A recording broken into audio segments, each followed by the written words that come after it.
I've had a few people comment on a couple of my videos saying that they would like to see more videos talking about military related things and what have you. And while I'm really against the whole YouTube thing, I stopped making videos because the algorithm is just terrible. I mean, there's no point in spending 3, 4, 5 hours editing a video, which I enjoy editing very much, but YouTube just sucks all the joy out of it, and then have that video get like 2 views. But I thought, just for the couple people who said that they wanted to see, you know, see something else talking about the military, I'll just give a short tangent, I guess, about, you know, joining. I made a video like this years ago, but I deleted it, and I probably should have kept it, but what have you. I'm holding on to the phone right now, so I apologize if it gets a little bumpy or weird. So, when you are joining the military, obviously, I can't stress enough that you have to take it very seriously. And let me emphasize what that means. Whenever I was in high school and I was joining the Navy, I thought it was like Pirates of the Caribbean. Like, I thought I was going on a fucking adventure. I was a dumb 18-year-old, and like, I had never... The farthest I ever stepped off the porch was Virginia Beach, which ironically is where I'm at right now. And, you know, I was basically a sheltered person. I mean, I think we all are in a large sense before we, you know, join the military. You really don't know what's coming out on the other side. For me, it was like the moment we got to the airport, like, you know, people are being nice to you and you're like, oh, I'm going to boot camp, you know what I mean? And people give you free meals and they're shaking your hand and they're patting you on the back, and you think, oh wow, this is pretty good. Like, I wonder why more people don't do this. Actually, on the ride over to the airport, after my recruiter picked me up, you know, we're on the highway, and he looked over at me and he's like, I'm surprised that you stuck it out. I was like, what do you mean? He's like, well, most of the other guys who signed up, you know, because I signed up in February, part of the delayed entry program. I was a senior in high school. He's like, well, most of the other guys, they dropped out. And I was like, oh, I wonder why. Like, I wonder why. But, you know, there was like a shuttle place in the airport. Like, it was the first time I ever rode on a plane. So we flew to, guessing it was Chicago O'Hare, over to Great Mistakes. And we went down the escalator into the shuttle area, and like, we weren't even on the buses until people started screaming at us. And I was like, oh, I guess this is it. Like, this is, you know, so. But let me get back to my original point, instead of going off on side quests here. In the Navy, they say, choose your rate, choose your fate. And as twisted as a sort of humor or whatever sick cynicism that thing is, it does hold some truth, unfortunately. Like, you have to be very conscientious of what it is that you are going to do in the military, whether it's the Navy or the Marine Corps. It used to be that the Marines just gave you a rate, but I don't know how that works now. Things have changed very much since I joined in 2011. And you can't wing it. You know, I'm a big person on winging it. And while this can sort of work in some instances and work in the long run, I would highly recommend not winging the military at all. Don't wing it, you know. Don't, you know, oh, I'll just wing the ASVAB. I'll just see what they give me, you know. Recruiters, my uncle, who was in the Marine Corps, used to say that recruiters have tongues that are dipped in silver. Like, they're designed to tell you whatever it is that you want to hear. They're designed to act like they're your best friend. You know, they're designed to make you think, like, they'll tell you whatever it is that you want to hear. You know, I think they told one of our guys that there was a McDonald's on the ship.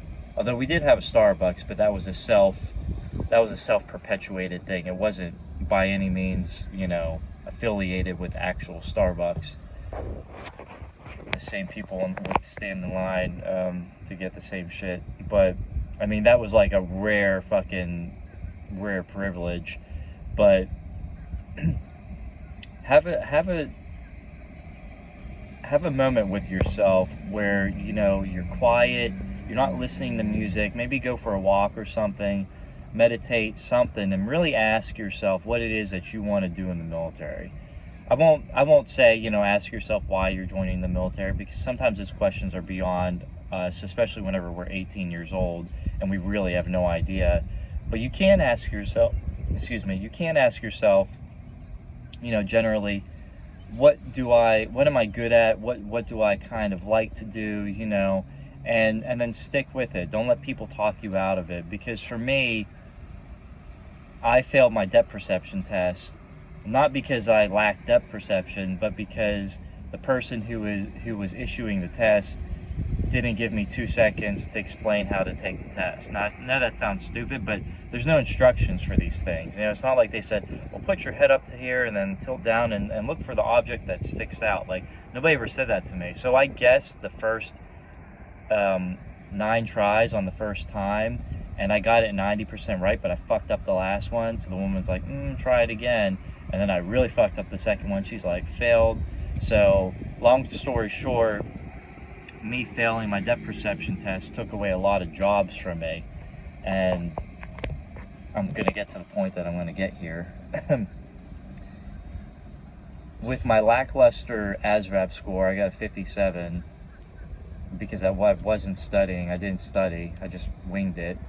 And failing this depth perception test, which was crucial, you know, the person could have just taken 2 seconds to be like, oh, bro, just tilt your head up and down, and then you can, you know, that would have saved my fucking life.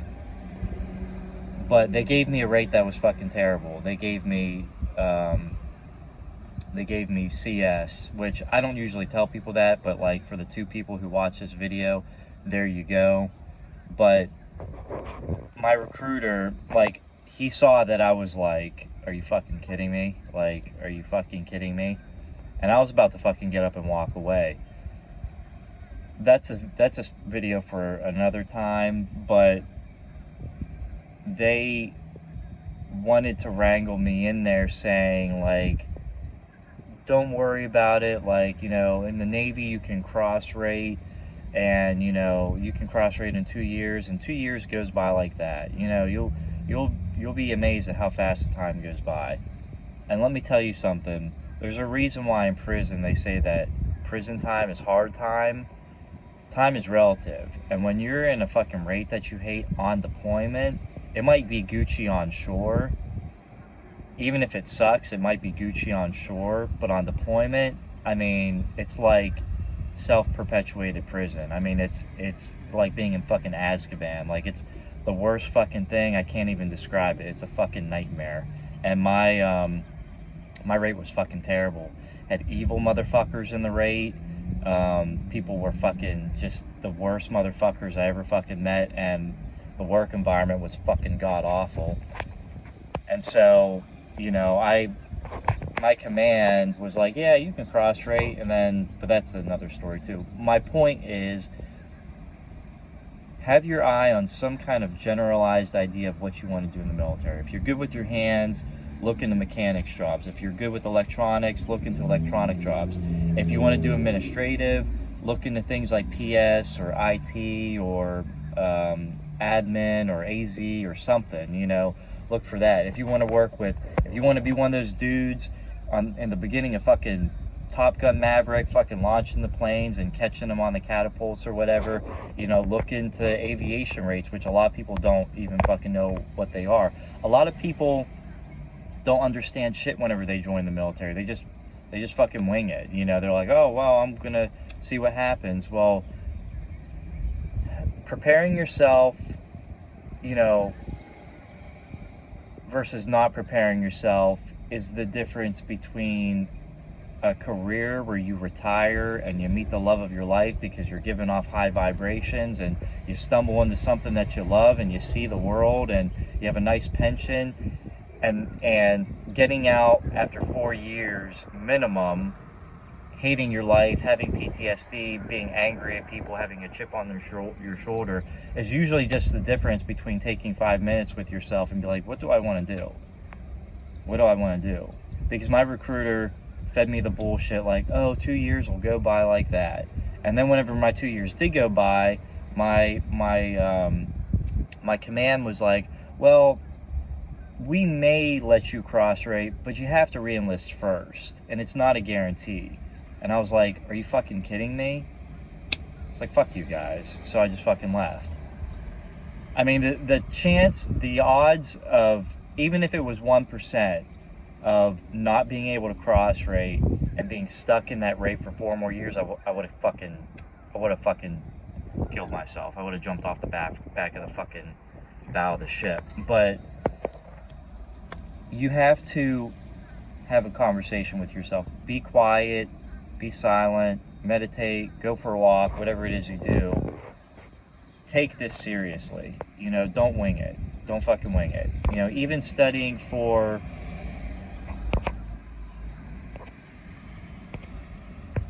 the ASVAB for a little bit, you know, is 1% better, which is better than no percent, than not studying for it at all.